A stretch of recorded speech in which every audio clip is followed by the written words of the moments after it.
Good evening everyone. In today's video we are going to discuss about the structure of डाइबोरेन्स. तो अभी आज हम structure के बारे में डिस्कस करेंगे कि डाइबोरेन्स की स्ट्रक्चर ऐसी क्यों है. सबसे पहले कंपेयर किया जा रहा है डाइबोरेन और इथेन को, क्योंकि हमें पता है कि जैसे हमारे पास B2H6 है और C2H6 है, तो ये ऐसे लगते हैं कि ये दोनों आइसो स्ट्रक्चरल होंगे BHH. ठीक, जैसे हमने यहाँ पे CHH का बनाया था. However, they do not have same structure. इनकी स्ट्रक्चर सेम नहीं है, तो हम कंपेयर करके देख रहे हैं. सबसे पहले diborane is exist as a dimer of BH3 while ethane is not a dimer of CH3.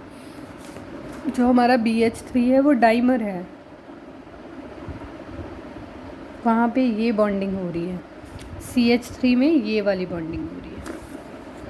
BH3 is electron deficient compound while CH3 is a free radical. C2H6 is a second member while the B2H6 is the first member of boranes. तो मैंने आपको बोला था कि हमारे जो बोरेन्स की journey है वो B2 से स्टार्ट होती है.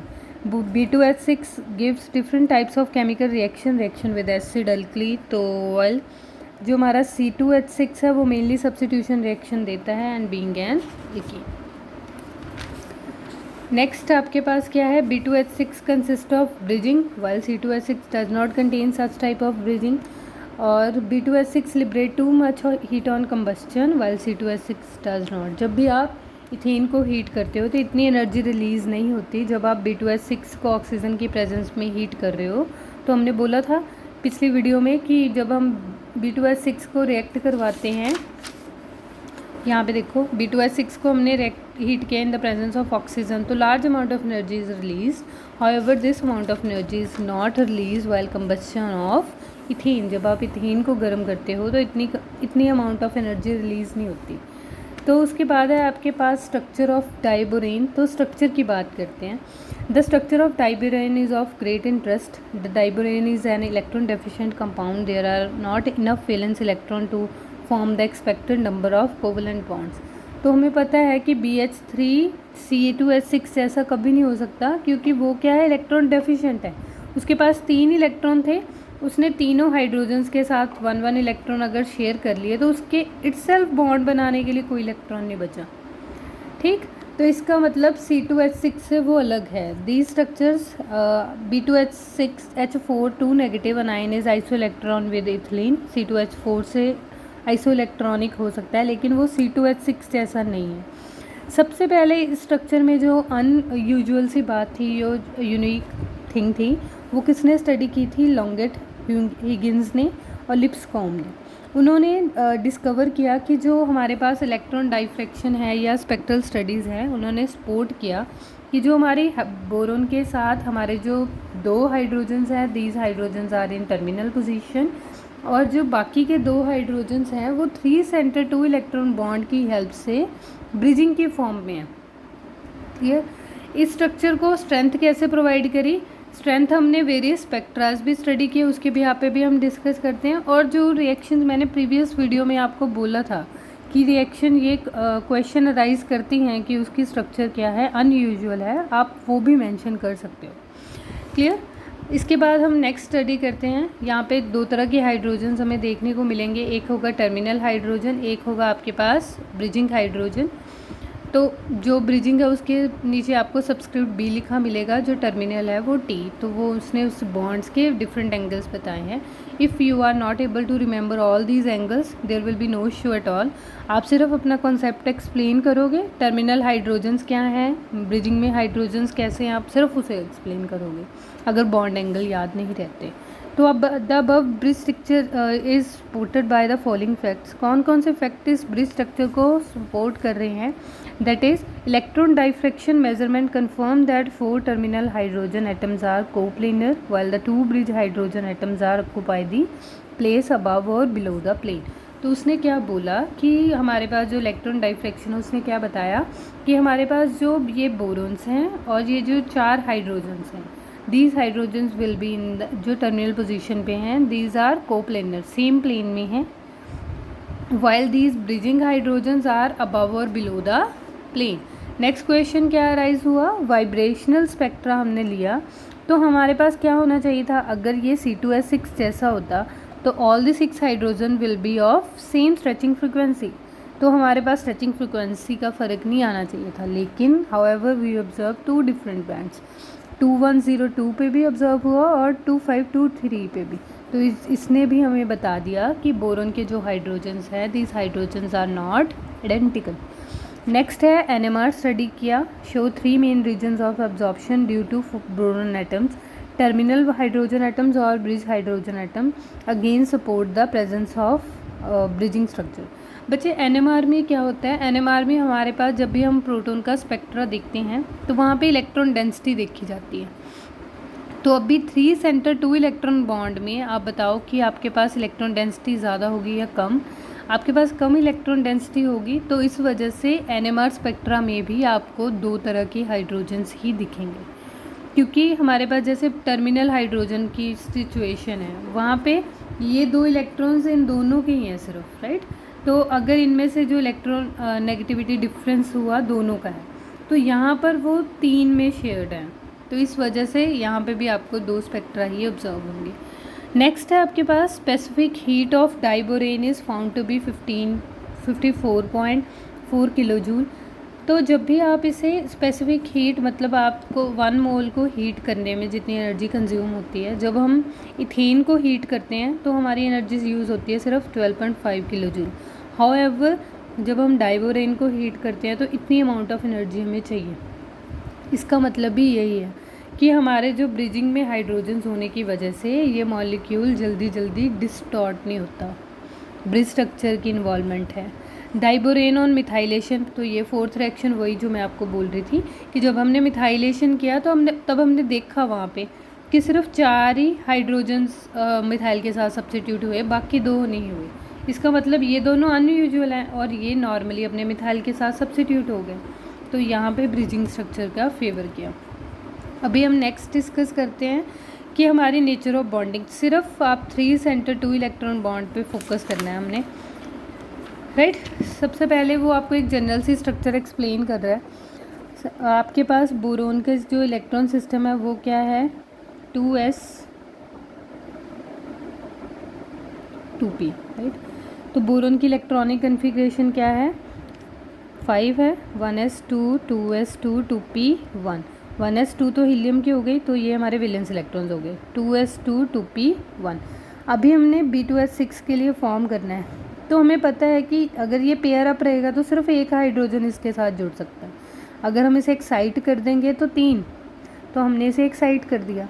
एक्साइटेड स्टेट में हमने हाइब्रिडाइजेशन, हमें पता है कि सराउंडिंग एटम के ज्वाइन होने से पहले हाइब्रिडाइजेशन का फिनोमिना परफॉर्म होता है, तो sp3 में चेंज हो गए सारे के सारे। अभी आपके पास 3 इलेक्ट्रॉन्स हैं, because 3 electrons are available, hence out of 4 sp3 hybrid orbitals 1 sp3 hybrid orbital is empty. There is 1 s orbital for hydrogen atom. 2 sp3 hybrid orbitals are used in boron atoms. तो यहाँ पे क्या हो रहा है कि अगर हमें यहाँ पे सिंपल सी बात बोल रहा है वो कि यहाँ पे एक बोरोन के साथ जुड़ने के लिए सपोज हमें 2 हाइड्रोजन्स टर्मिनल पोजीशन पे तो है ही, क्लियर। एक दूसरे बोरोन्स के हाइड्रोजन के थ्रू जुड़ने के लिए एक ऑर्बिटल हमें खाली चाहिए, 2 हमारे टर्मिनल पे ऑक्यूपाई हो गए, एक इलेक्ट्रॉन होगा हमारे पास, एक खाली ऑर्बिटल होगा। सिंपल सी बात ये है। तो बनाना टाइप ऑफ बॉन्ड फॉर्म करने के लिए हमें एक ऑर्बिटल खाली मिलेगा और एक हमारे पास सिंगली फिल्ड होगा। सॉरी। नेक्स्ट आपके पास क्या आएगा, तो इसी तरह से वहाँ पे उसने जस्ट शो किया है कि एक ऑर्बिटल फिल होगा, एक एम्प्टी होगा, तो वहाँ पे हमारा हाइड्रोजन अपना इलेक्ट्रॉन क्या कर देगा, डोनेट कर देगा। The above idea gives the new concept of 3 centre 2 electron bond. तो इस कॉन्सेप्ट में ये कॉन्सेप्ट हम कर चुके हैं कि एक इलेक्ट्रॉन सेंट्रल दे, एक इलेक्ट्रॉन सराउंडिंग एटम दे रही है, तो हमने 2 सेंटर 2 इलेक्ट्रॉन बॉन्ड में किया हुआ है। सिर्फ हमने क्या नहीं किया, 3 सेंटर 2 इलेक्ट्रॉन बॉन्ड कैसे बनेगा उसका कॉन्सेप्ट नहीं किया, तो उससे हम एलेबोरेट ज़्यादा करेंगे। यहाँ पे नेक्स्ट देखो आप, मॉलिक्यूलर ऑर्बिटल ट्रीटमेंट हमने सिर्फ 3 सेंटर 2 इलेक्ट्रॉन बॉन्ड के लिए करनी है। In molecular orbital theory 3 centre 2 electron bond is called 3 centre molecular orbital यहाँ पे आपके पास क्या क्या सिचुएशन होगी, एक आपके पास sp3 ऑर्बिटल एम्प्टी होगा बोरोन का, एक आपके पास सिंगली फिल्ड होगा। ठीक, तो इस तरह से आपके दो बोरोन्स एटम्स हैं तो दो ये आपके पास ऐसे ऑर्बिटल्स होंगे। नेक्स्ट आप क्या करोगे, उन बोरोन्स के वेव फंक्शन को असाइन कर दोगे। सपोज पहले बोरोन के लिए आपका वेव फंक्शन है b1, दूसरे के लिए आपका वेव फंक्शन है b2। ठीक, similarly singly field 1s orbital और ब्रिजिंग हाइड्रोजन एटम के लिए वेव फंक्शन हमारे पास क्या रहेगा, साई हाइड्रोजन। तो अभी तक हमने क्या मॉलिक्यूलर ऑर्बिटल के लिए वेव फंक्शन असाइन कर दिए, बोरोन के लिए b1, दूसरे बोरोन के लिए b2 और हाइड्रोजन के लिए SiH। और उसके बाद जब हम MOT ड्रॉ करते हैं, जब भी बॉन्डिंग ऑर्बिटल फॉर्म होगा तो हम उसे क्या बोलेंगे, साई b। जब भी हमारे पास एंटी बॉन्डिंग फॉर्म होगा उसे हम क्या बोलेंगे, साई स्टार। और हमारा अगर नॉन बॉन्डिंग हुआ तो हम उसे क्या बोलेंगे, साई के ऊपर n, Sai non bonding. Clear. तो ये हमने अपने वेव फंक्शंस असाइन कर दिए। सबसे पहले आप क्या करोगे, बोरोन्स के साथ ही इंट्रैक्शन शुरू करोगे। First of all Sai b1 आपने सिंगली ले लिया, एक को सिंगल ही फिल्ड ले लिया, दूसरे को एम्प्टी ले लिया। तो make an additive approach. Bonding और एंटी बॉन्डिंग याद रखना तब बनेगा जब हाइड्रोजन आएगा। अभी हाइड्रोजन्स नहीं आया, हाइड्रोजन आने से पहले हमने अभी सिर्फ बोरोन्स को ज्वाइन किया। तो एडिटिव अप्रोच हुई, एडिटिव अप्रोच होगी तो एडिशन, मतलब ये दोनों जुड़े तो एडिशन हुआ, अगर ये दोनों नहीं जुड़े तो माइनस का कॉम्बिनेशन, सब्ट्रैक्टिव ओवरलैप हो गया। क्लियर। तो उसे हमने किससे डिनोट कर दिया, साई प्लस प्लस और साई प्लस माइनस से। बेसिकली ये आपको क्या सिग्निफाई कर रहा है, प्लस और प्लस माइनस फेज़ को सिग्निफाई कर रहा है, ये कोई चार्ज नहीं है। बोरोन के ऊपर प्लस प्लस हुआ यानी कि बॉन्डिंग जैसा कुछ बन रहा है इन दोनों के बीच, तो उसे हम साई प्लस प्लस बोलेंगे। अगर दोनों का सब्ट्रैक्टिव ओवरलैप हुआ तो हम उसे क्या बोलेंगे, साई प्लस माइनस। क्लियर। उसके बाद आपने वेव फंक्शन कैसे असाइन करोगे, अभी दो ही जने हैं तो हमारा नॉर्मलाइजेशन कांस्टेंट क्या होता है, coefficient of 1 square, coefficient of second square. तो दोनों कोफिशिएंट्स 1 नहीं है तो स्क्वायर रूट 2 आ जाएगा। अगर सब्ट्रैक्टिव हुआ तो यहाँ पे बीच में माइनस साइन आ जाएगा। नॉर्मलाइजेशन कांस्टेंट का जो मैग्नीट्यूड है वो सेम रहेगा। सेकंड स्टेप में आप क्या करोगे, अभी आपने हाइड्रोजन इंट्रोड्यूस कर दिया, अभी हाइड्रोजन कैसे ज्वाइन होगा। अगर हम प्लस प्लस का केस देखें तो प्लस प्लस के केस में क्या होगा, आपने बोरोन प्लस प्लस के लिए हाइड्रोजन की एक बार फेज़ पॉजिटिव रख दी, एक बार हाइड्रोजन की फेज़ आपने क्या रख दी, नेगेटिव रख दी। अभी चेंजेस देखना क्या क्या आएंगे। यहाँ पे प्लस है, प्लस और प्लस में बॉन्डिंग, प्लस और प्लस में बॉन्डिंग, तो आपके पास साई बी की फॉर्मेशन हो गई, बॉन्डिंग ऑर्बिटल हो गया। यहाँ पे देखो plus minus cancel, plus minus cancel, तो आपके पास किसकी फॉर्मेशन हो गई, एंटी बॉन्डिंग के, जिसको हम किसके साथ डिनोट कर रहे हैं, साई स्टार के साथ। ये आपका साई बॉन्डिंग हो गया। क्लियर। उसके बाद नेक्स्ट आपके पास इसका कॉम्बिनेशन बनेगा। इसके बाद आपका नेक्स्ट कॉम्बिनेशन बना तो अगेन आपको अभी सॉल्व करने की ज़रूरत नहीं है, आप कॉम्बिनेशन सीधा लिख देना, 1/2 ऑफ दिस, फिर 1/रूट ऑफ साई हाइड्रोजन, माइनस हुआ तो ये आ जाएगा। क्लियर। थर्ड स्टेप देखो, अभी हमारा जो सब्ट्रैक्टिव ओवरलैप था, सब्ट्रैक्टिव ओवरलैप पे भी हम सेम तरीके से हाइड्रोजन को लगा सकते हैं, एक बार प्लस फेज़ का लगाया, एक बार माइनस फेज़ का लगाया। तो चेंजेस देखना, प्लस फेज़ का लगा दिया, यहाँ पे बॉन्डिंग हुई प्लस प्लस, लेकिन यहाँ पे एंटी बॉन्डिंग हो गई। अगेन यहाँ पे plus minus anti bonding, minus minus, same phase हुआ तो बॉन्डिंग, सेम फेज़ तो बॉन्डिंग, जितनी बॉन्डिंग हुई उतनी एंटी बॉन्डिंग, यानी कि वो क्या हो गई, नॉन बॉन्डिंग। तो जब भी आप नॉन बॉन्डिंग ऑर्बिटल फॉर्म करते हो तो आप सब्ट्रैक्टिव ओवरलैप यूज़ करोगे बोरेन्स का, उसके बाद हाइड्रोजन्स लगाओगे। क्लियर।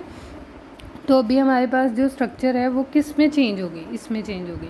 साई प्लस प्लस और प्लस माइनस कहाँ से लिया, बोरोन से। हाइड्रोजन एक साइड पे, एक ऑर्बिटल फिल्ड है प्लस प्लस वाला, हाइड्रोजन में एक इलेक्ट्रॉन है, दोनों ने पेयर किया तो बॉन्डिंग में दोनों इलेक्ट्रॉन्स आ गए। उसके बाद प्लस माइनस से क्या बनेगा, नॉन बॉन्डिंग, और हमें पता है नॉन बॉन्डिंग के बाद हमारे एंटी बॉन्डिंग होते हैं, तो एंटी बॉन्डिंग असाइन कर दिया। क्लियर। नेक्स्ट आप क्या कर सकते हो, यहाँ डायग्राम को और बेटर वे में एक्सप्लेन करना चाहते हो तो इनिशियल से ही शुरू हो जाओ। पहले B1 और B2 से हमने ये दोनों बनाए थे, वैसे ही शुरू किया, फिर उसके बाद बॉन्डिंग बना, नॉन बॉन्डिंग बना, एंटी बॉन्डिंग बना, और इस साइड हाइड्रोजन रख दिया। ठीक, यहाँ आप इस वे में भी शो कर सकते हो डायग्रामेटिकली आपने इस ऑर्बिटल को ज्वाइन करने के बाद आपके पास कितने तरह के ऑर्बिटल्स पॉसिबल हैं। साई बॉन्डिंग बन सकता है, नॉन बॉन्डिंग बन सकता है और एंटी बॉन्डिंग बन सकता है। तो वो सिचुएशन बताई हुई है। सेम फेज़ के हुए तो हाइड्रोजन ऐसे दिखेगा, एक अलग हुआ तो एक तरह से वो नेगेटिव बोलना चाह रहा है कि ये नेगेटिव की तरफ है, तो एक नोड बन जाएगा और यहाँ पे दोनों के साथ ही नोड बनेगा। ठीक, that's all about this video. Thank you so much.